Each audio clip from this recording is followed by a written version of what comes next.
That was Joseph Prabhu, prominent scholar, very brilliant man, professor, and knowledgeable in many areas. He could have probably spoken on about 8 different topics. That's true, and with great erudition Hmm. and insight. Yeah, one thing, Phil, we've had other guests on. We talked about all this interreligious communication, interspiritual, and he made a good distinction between spirituality and religion. And then also, I thought made a good case for whether one person decides to identify with one religion or two religions, or even maybe three or more. Uh, Religion really, there was a good rationale for that. Whereas, I Hmm. mean, I sometimes see it as, I can take a little from here, a little from there, go to this Hmm. ritual, go to that ritual, and I still feel like that. But I Yeah. think he gave me a better understanding of why people would rather just stick with one or two traditions.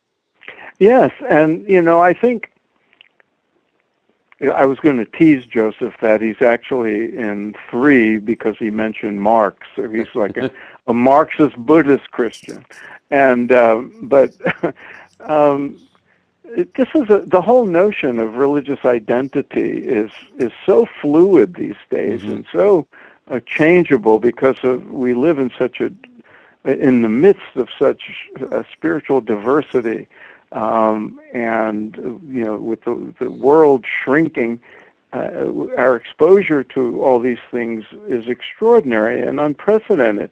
So for somebody like Ramon Panikar or Joseph to grow up with roots in two traditions was rare. And these days, it's so much more common with intermarriage and Hmm. people just going off to college and having in their own Right. dormitory or something many different religions, Yeah. and that's probably one of the reasons there's this phenomenon of people calling themselves spiritual but not religious, Right. or the Right. nuns.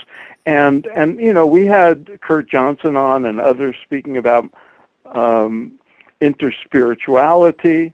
Other people use the term interspiritual, but and Joseph used the term multiple belonging. So did Kurt. It's a fascinating phenomenon, and I know, especially among young people, a lot of reluctance to identify as anything in terms Right. of religion. And how many people do we all know? The mother's Jewish, the father's Christian, or vice versa, Right. and they celebrate Christmas, they celebrate Hanukkah, they do, they have a bar or bat mitzvah, and they sort of take it all in.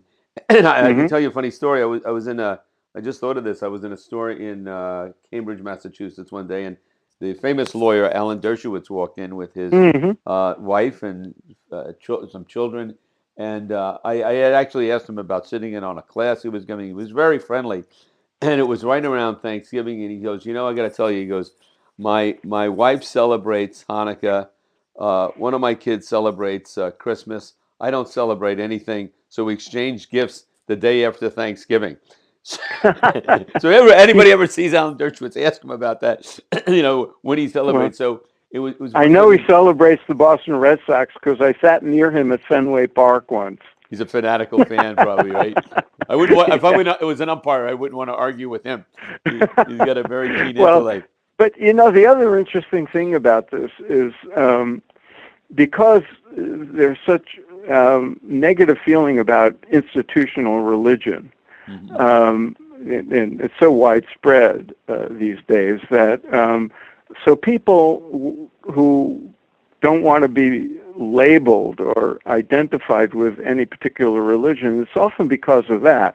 So they prefer the term spiritual, and they want to be free to explore wherever they go. But then there's this very interesting and important question of depth, Right. because a lot of people who say, they don't want to identify with any particular religious tradition are, kind of dilettantes, and they don't go very deeply into Right. anything, and they think of themselves Yeah. as, at this spiritual buffet.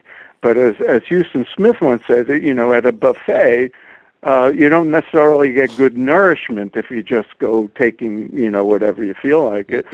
And whereas Joseph and people like Ramon Ponekar, they maybe have one foot in each of two traditions, but they go very deep. Yeah. And that's, I think that, there's more people who we think of as religious, who have a religious identity, who are in fact going very deep into their religion a spiritual way, know, and that overlap is very important to keep in mind. Right. It's funny you say that that analogy about the buffet, because I said to my wife recently, I don't like going to these potluck dinners. I'd rather eat one thing I like than have 15 things that I don't like, or maybe I like one thing. So but we know many people, Phil. I'm sure. I mean, I do, and I'm sure you do too. That got involved with meditation, went very deep spiritually with it, and then went back to their particular tradition and really wanted to get into it way deeper. I write about that in matter. American Veda. One of the things I write about in American Veda is the impact that the teachings from the East have had on people who grew up, well, especially Christian and Jewish in the U.S.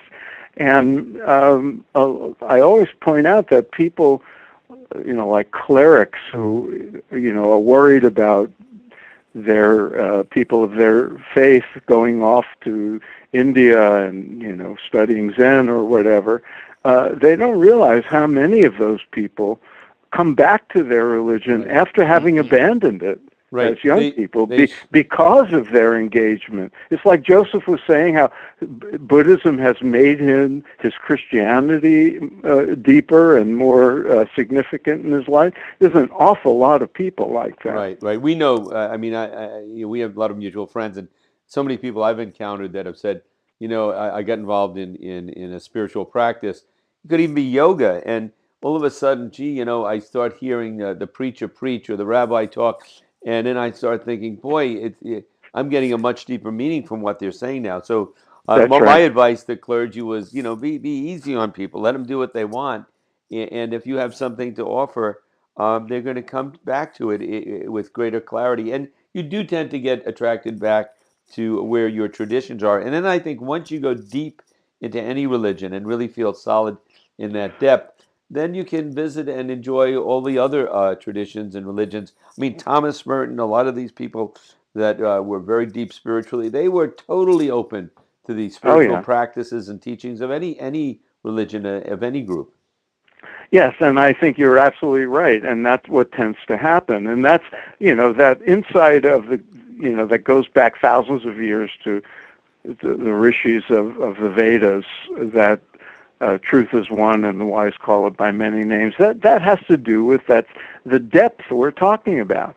If you go deeply enough, you start to find not only that there may be commonality in experience among the different pathways, but you find, somebody once said to me, the mystics, they never have any problem getting along with each other. Right. Because they're going deep into their own tradition, and they're going from that depth of opened heart and mind. They can relate to people who go deep into their own tradition, and they don't seem to need to have any sense of conflict with that. Yeah, and they're taking different paths, going to the same place or a similar place, whereas the people that get caught up in the superficial rules and regulations and beliefs, this is my own opinion, tend to have more conflict with one another, and and I think some religions, like from the East, are more open because the identification with Hinduism or Buddhism isn't like I have to join that team and no other team can I ever be involved with. That's true. The other piece of that is within every tradition you'll find people who are very legalistic and orthodox, and people who are much more open and liberal, and they'll have more problems with each other than they do with people from other faiths. Right. Interesting. And so the story goes on, but so fascinating. interview today. A very brilliant guy, Joseph Prabhu, very accomplished, and I really do look forward to having another interview with him because there's so many different areas that we can speak to him about. So until Yeah. next time. Okay, Dennis. Spirit Next time. Matters, spiritmatterstalk.com. That's where you'll find us. iTunes, SoundCloud. We're all over the place. And if you go and you find us, subscribe. It's free, and we'll send you lots of good information. And we have a tremendous group of people coming up to be interviewed. So we look forward to you guys listening in. And please feel free to email us, contact us anytime. All the best, Phil. See you next time.